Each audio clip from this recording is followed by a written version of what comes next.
আমি আমানতটা তোমার কাছে রাখতে চাই। পাহাড় বলেছিল রাখতে পারবো না, জমিন বলেছিল পারবো না, আসমান বলেছিল পারবো না। আল্লাহর একজন পিয়ারা বান্দা, পিয়ারা রসূল বলেছিল, আল্লাহ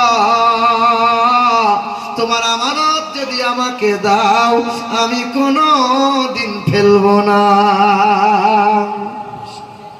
10 বছরের ছেলেটা বলছে, আব্বা এই ধানগুলো সব শুকাতে দিয়েছো, মেঘে বৃষ্টি নামলো বলে, আব্বা দাও ওই 50 কেজি বস্তাটা চাপিয়ে দাও। তা বাপ বলছে, তোমার 10 বছরের ছেলে 50 কেজি বস্তা নিবি, পটল তুলবি যে? না আব্বা দাও, আব্বা দাও, আব্বা দাও। খুব জিদ করেছে ছেলে, বারবার জিদ করছে, আব্বা দাও। তা বাপ বলছিলে 60 কেজি 50 কেজির বস্তাটা 10 বছরের ছেলের মাথায় চাপিয়ে দিয়েছে। চাপিয়ে দিয়ে বস্তার নিচে বাপ দুটো হাত রেখে দিয়েছে,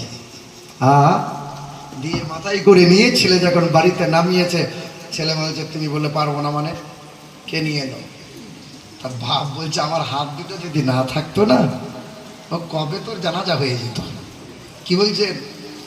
এ মুসলমান, আল্লাহ বলে, বান্দা কোরআনের ওজন তুমি জানো? হে বান্দা, তুমি বুকে নিয়েছো, মাথায় নিয়েছো, আমি আল্লাহ পাকের কুদরতি হাত যদি কোরআনের নিচে না রাখতাম, বান্দা তুমি ওজন ভারসাম্য বজায় রাখতে পারতে না।